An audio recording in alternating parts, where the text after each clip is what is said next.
Welcome to Femme Furious, a podcast where pop culture meets a feminine framing. I am your host, Julia Rose Portela, and today we are traveling through tree portals, not to Narnia, not to fairy, but into the goopy, slippery Upside Down. But before we dive into today's episode, let me tell you how you can follow and support the pod. You can subscribe on Spotify or wherever you get your podcasts. You can watch full video breakdowns on YouTube and on Spotify. Follow the podcast on socials. We're on TikTok and on Instagram. That's at Femme Furious Pod. You can send us an email. Have strong feelings about goop? Me too. You can send those over to femmefuriouspod@gmail.com. And last but not least, you can join the newsletter, Lipstick and Lore. It's free for you. It will give you access to behind the scenes content. It will tell you a little bit about what's going on in pop culture news and the world. And most importantly, it just means some more time that you get to hang out with me. All right, let's take a chic peek at today's episode. This is a spoiler warning / light synopsis for what we're doing today. We are covering season 1 of Stranger Things, episodes 5 through 8. If you are just starting your rewatch and you're like, where's episodes 1 through 4? Just scroll back on the feed. They're there. You can go listen to that at any time as you get caught up and as we prepare for the final season that is coming this November. So this is your spoiler warning as well. We are covering episodes 5 through 8. So if for whatever reason you have never seen Stranger Things and you have not finished season 1, don't listen to this whole episode. The other thing is we are possibly talking about stuff from later on in other seasons. So just be mindful of your ears as you listen along. Okay? All right, let's jump into this week's Femme Frame where we will dive into key feminist themes, history, cultural context, and more.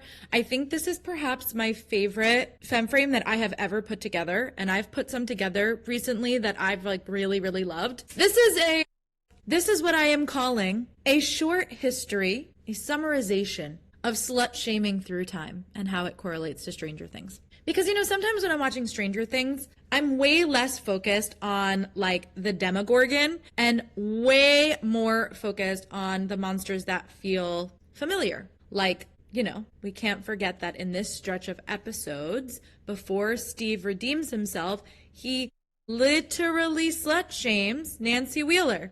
He and his friends spray paint Nancy the Slut Wheeler on a movie theater sign for the whole town to see. And what struck me about this moment wasn't just that it was cruel. It is how historically accurate this is.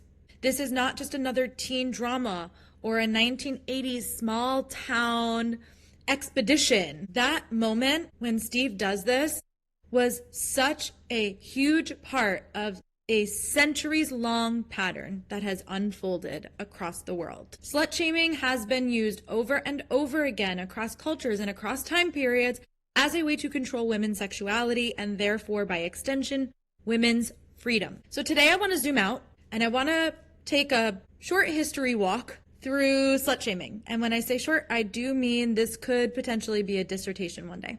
Let's talk about slut shaming and where it comes from, how it's shown up across time, and how it has been such a powerful cultural tool. And then we will bring it back to Nancy and why her story is not just about a monster, not just about the Upside Down, not just about finding Barb, but about the monsters of the patriarchy that are right here in our world and they are keeping women small. So let's start with the ancient world, because in both ancient Greece and ancient Rome, women's worth were tied to their chastity. In Athens specifically, citizenship and inheritance depended on a woman's sexual purity because men needed to be certain about the paternity of their children. A woman accused of adultery could be divorced, she could be barred from religious ceremonies, and she could be publicly shamed, while her husband, on the other hand, could openly keep mistresses or have relations with enslaved women without any consequence. Shocker. In Rome, women were legally required to be chaste and faithful. Legally required. I would have failed that right away. That is a test I would not have passed. The historian Tacitus tells us about Lex Julia, which is a law under Augustus around 18 BCE, which made adultery a public crime. Under this law, men could banish or even kill their adulterous wives. Meanwhile, the same society celebrated men like Julius Caesar for their sexual exploits. Once again, shocker. Fast forward to medieval Europe. It is during this period of time that we get the trope of the fallen woman. Virginity was prized as a family's honor, and any woman who stepped outside of that was seen as tainted. There were even public punishments. Like the scold's bridle, which was a metal mask with a gag, and it was used in England and in Scotland to punish women accused of promiscuity or of gossip. And this punishment wasn't just physical, it was intentionally designed to be a public form of humiliation. And it was meant to mark women permanently with shame. In early Christian doctrine, this gets even more entrenched. Think of Mary Magdalene, who was miscast for centuries as a prostitute, something that was never explicitly mentioned. And she becomes the symbol of the repentant fallen woman. This association was likely an intentional cultural move, reinforcing the idea that women's sexuality needed policing. Then we move into early colonial America and Puritan culture, which was amplified by the obsession of policing women's sexuality in relation to religion. Very specifically, in Massachusetts Bay Colony, women could be whipped, they could be fined, they could even be executed for adultery. And of course, the most famous example in literature is our Lord and Savior Hester Prynne of Nathaniel Hawthorne's The Scarlet Letter. She was forced to wear a literal scarlet A on her clothing for adulteress, and Hester then becomes a walking symbol of shame. And of course, this wasn't just fiction. Public punishments were a real practice. Women accused of fornication or adultery were sometimes forced to stand on a whipping post, wear identifying clothing, or confess publicly in church. The key here is that the punishment was designed not only to discipline the woman in question, but also to make an example of her to the other women in society. Fast forward to the 20th century, and these patterns don't go away. In the 1950s, quote-unquote good girls were supposed to be virginal and modest, while quote-unquote bad girls often wore fashion like red lipstick or tight sweaters. And they were, of course, stigmatized. Hollywood loved to reinforce the idea of the Madonna-whore dichotomy. And we see this in films like Rebel Without a Cause or in Baby Doll. And even though it comes later in the 80s, as a movie set in the 50s, we also see this with Sandra Dee as she goes through her journey of becoming Sandy in Grease. By the 1990s and 2000s, slut-shaming becomes a public sport. Think about Monica Lewinsky, who was just 22 years old and relentlessly shamed in the public media. Or Britney Spears, who had her virginity dissected on magazine covers, while the inner page would be about Justin Timberlake bragging about his sex life. So the cultural message becomes clear that women's sexuality is always up for judgment, but that men's is either invisible or celebrated. Even teen films like American Pie, for example, make the male sexual conquest a punchline. And the punchline is the girls in the movie who are labeled as easy. Mean Girls even has a quote about this, which I love, which is, even if you have sex with your boyfriend, you're a slut. That's me paraphrasing, but that is in the movie. And even just Regina posting in her burn book, she's a fugly slut. It's a form of semi-commonplace insult at this point. It was funny because it was true to our cultural landscape at that time. In the 2010s, as we become more chronically online, we see a rise in online slut shaming. We see revenge porn, we see leaked nudes, we see people talking about body counts and having discourse about people's body counts on social media or on Reddit. At the same time, also saw pushback. We saw slut walks, which began in 2011, and that was where women would reclaim the word slut as a protest against victim blaming and sexual double standards. And then later on, this developed into movements like Time's Up or Me Too to push back against the long-standing history of sexuality as a weapon against women and leveraging it to criminalize us when our male counterparts are not met with the same scrutiny. So let's bring it back to Hawkins, Indiana, 1983. Nancy Wheeler sleeps with Steve, and suddenly she is paranoid that everyone knows because she is hyper aware of the way that women are treated after losing their virginity. She even says to Steve in the earlier stretch of episodes 1 through 4, in one of those episodes, she even says, I feel like everyone's looking at me, because she knows that something has changed and she knows that this is something that people judge people on, that they think that you're different because of this thing that has happened. Her fear of being slut-shamed is then used against her in the most public of ways when Steve and his friends defile all the right moves marquee with a bold graffitied Nancy the Slut Wheeler. Steve and his friends literally broadcast her sexuality to the entire town. And this is exactly how slut shaming works. It takes something private, something that should be personal, and it turns it into public property. It weaponizes reputation. And in Hawkins, Nancy's sexual choices are scandalous and cause people in power to disregard her and her concerns about Barb. When she goes to the police about Barb, they literally turn it into an interrogation about whether or not she slept with Steve. She's like, you're missing the point. Steve, however, gets to stay the cool guy, the popular jock. His reputation goes untouched. In fact, this makes him King Steve. He slept with Nancy Wheeler. Nancy's identity, meanwhile, is written on a wall against her will.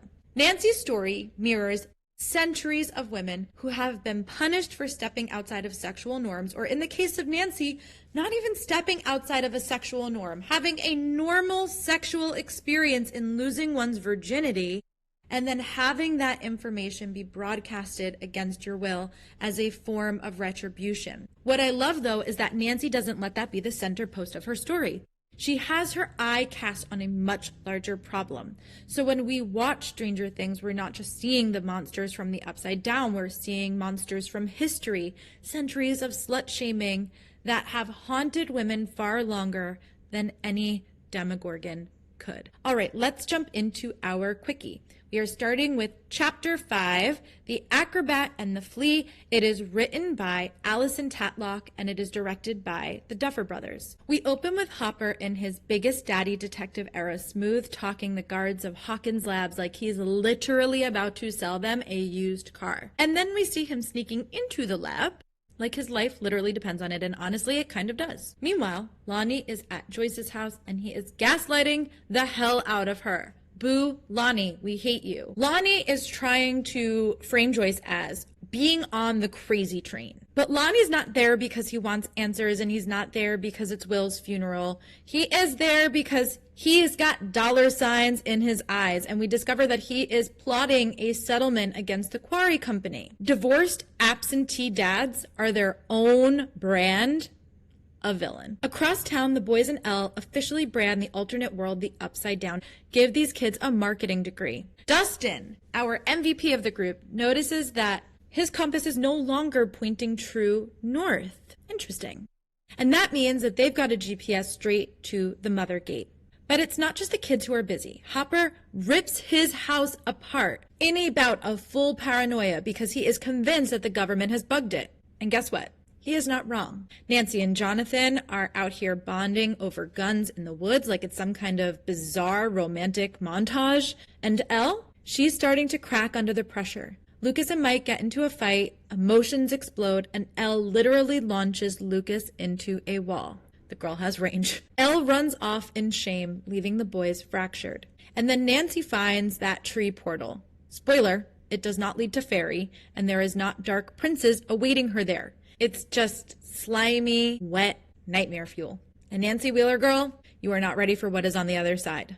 Okay, so let's do our retro glow, which is the best 80s throwback for this episode. In the flashbacks, we see Elle go into the deprivation tank, and this is a direct nod, direct homage to Altered States, which is a movie from the 1980s. If you haven't seen it, you should. Boombox Bliss. I'm going to give this to Green Desert by Tangerine Dream. There's not a lot of his music in this particular episode, but this is the song that is playing when Hopper tears apart his apartment and he's looking for devices, the little bug that he finds. All right, Chapter 6, The Monster. It is written by Jesse Nixon Lopez and, of course, directed by the Duffer Brothers. Nancy has her first face-to-face with the Demogorgon, and it's giving soaked in slime, covered in goop, gag reflex activated, which sounds a lot like some rumors that went around about me in high school. Jonathan saves her, but trauma is trauma, and when Steve shows up later, he finds Nancy in a full PTSD haze with Jonathan Byers as the shoulder she is leaning on. Steve clocks it, and the love triangle starts simmering right here. Over at the lab, Hopper and Joyce compare notes. Hopper found a kid's bedroom,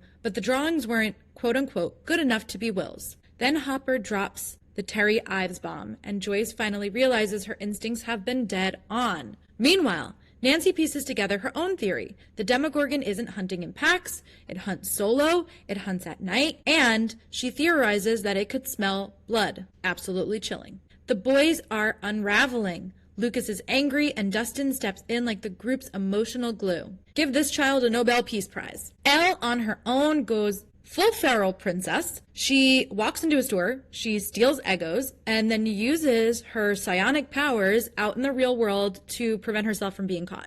We also get some more flashbacks of her being put into that horrifying sensory deprivation tank, which explains her panic when she is put into enclosed spaces. The biggest gut punch is that Hopper and Joyce visit Terry Ives, who is basically catatonic, but whose quote-unquote crazy story about being experimented on and having her baby stolen turns out to be true.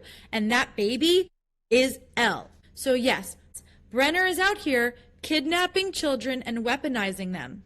The teens start prepping their weapons. Lucas marches solo towards the gate, and Steve makes his debut as the worst by defacing a theater wall with slut graffiti about Nancy Wheeler. But the real kicker of this episode comes when the school bullies corner Mike and Dustin. They force Mike to jump off of a cliff, and he does it to prevent Dustin from getting hurt, and Elle swoops in like an avenging angel, saving all of them, but drops a bomb at the end. She is the one who opened the gate. Mic drop. All right. The retro glow for this is the marquee that has all the right moves, very similar character to Steve, and then we get Boombox Bliss. That is I See the Future by Andrew Pinching. This is when Nancy and Jonathan have exited the house through the window, and Karen ends up opening Nancy's bedroom door, and this is the song that is like blaring as Karen finds the room empty. Okay, Chapter 7, The Bathtub, written by Justin Dauble and directed by the Duffer Brothers. We almost get the Mike and Elle kiss until Dustin bursts in with Lucas on the walkie-talkie yelling, "The bad men are coming." And oh yes, they are. Suddenly there are trucks disguised as repair vans everywhere. Brenner himself finally slithers into view, and Elle flips them, quite literally flips the vans with her mind like it's light work. Lucas and Elle make amends. Mike and Lucas make amends. It is a whole group therapy session with monsters lurking outside. Meanwhile, Karen Wheeler discovers the truth that she has been harboring a fugitive under her roof. The feds swarm her house, and Karen has a total mom meltdown. And honestly, I do not blame her. The kids regroup in the junkyard, hiding from search planes, until Hopper saves them from being nabbed by Brenner's men. Finally, the groups link up. Hopper, Joyce, Jonathan, Nancy, the kids, and Elle. The Scooby Gang is complete. But here's where it gets good. Dustin, the little genius, calls Mr. Clark for advice. Meanwhile, the poor man is in the middle of trying to spice up his date with a lecture on special effects, which is what we call mansplaining foreplay. But Dustin pries out exactly what they need, how to build a DIY sensory deprivation tank. Cue one of the most cinematic sequences of the season. The kids rig up the tank in the middle of the gym. Elle slips in. And as Elle's sensory experiences start to home in on where she is going, you can literally see the world start to fade to black around her. But what she sees is brutal. She finds Barb dead, mouth oozing with Demogorgon slugs, beyond saving. Rest in peace, Barb. Justice denied. But then there is hope. Elle finds Will at Castle Byers, alive but weak and clinging on. Hopper and Joyce know that it's time to move. The Demogorgon is circling, and the endgame is here. The retro glow is the E.T. shout-out as they are riding on their bikes and being chased by the cops. Our boombox bliss of this episode, of course, is Should I Stay or Should I Go, Will's version. Chapter 8, The Upside Down, written by Paul Deichter and the Duffer Brothers, and it is directed by the Duffer Brothers as well. We hit the finale with Joyce in full mama bear mode, telling Brenner exactly where he can shove his fake sympathy. Hopper and Joyce are forced into the upside down, gas masks and all. Hopper tries to calm her down, coaching her through breathing exercises, and it's tender, and it's intimate, and it's a little too zaddy for me to process. The in and out, the only thing missing is a good girl when she complied. But then we get a flashback of his daughter, Sarah, and it's gut-wrenching, and it brings you out of horny mode, if you're me. Back in Hawkins, Nancy and Jonathan are sharpening their stakes, quite literally. They cut their palms to lure in the Demogorgon, but Steve shows up mid-drama to apologize. And instead of leaving, he gets pulled into the monster hunt.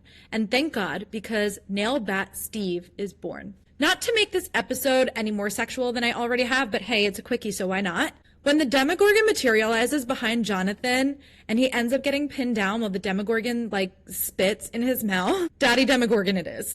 Also, the Demogorgon is supposed to have, echoes of Alien here, but all I can see is Audrey 2 from Little Shop of Horrors. Steve saves Nancy, he helps set the trap, and they light the Demogorgon on fire. At the school, the kids try to regroup, but Brenner's agents flood the hall. Elle steps up in her full final girl glory, and she melts their brains, literally melts them. It's savage. And then the Demogorgon crashes through the wall and chaos continues to ensue. Lucas pulls out his trusty wrist rocket, bless him, and Elle uses every last ounce of her power to obliterate the monster and turn it into upside down ash. She vanishes in the process. Meanwhile, Joyce and Hopper find Will strung up in the upside down in the most disgusting organic goo, basically on monster life support. They rip him free, they try to resuscitate him, and Hopper flashes back to losing Sarah while fighting to keep Will alive. I've seen this scene 100 times, but I will sob every single time like it is the first. Will ends up breathing, he lives, and the Byers get their boy back. Cut to a month later, the boys are playing D&D. Nancy and Steve are cuddled together on the couch. Hopper is leaving treats in the wood because he knows our girl is out there. And Will coughs up a demoslug in the bathroom while the room flashes briefly to the upside down. Hawkins looks normal, but we know better. And that's season 1, babes. It's gross, it's tragic, and it is iconic. Fun fact, this is the first episode to feature that 180-degree camera rotation in the shot that is immediately following the opening titles. It's Hawkins' lab, and it starts to rotate and appears like it's going into the upside down. And then we get it to Joyce's and Hopper's POV in the upside down.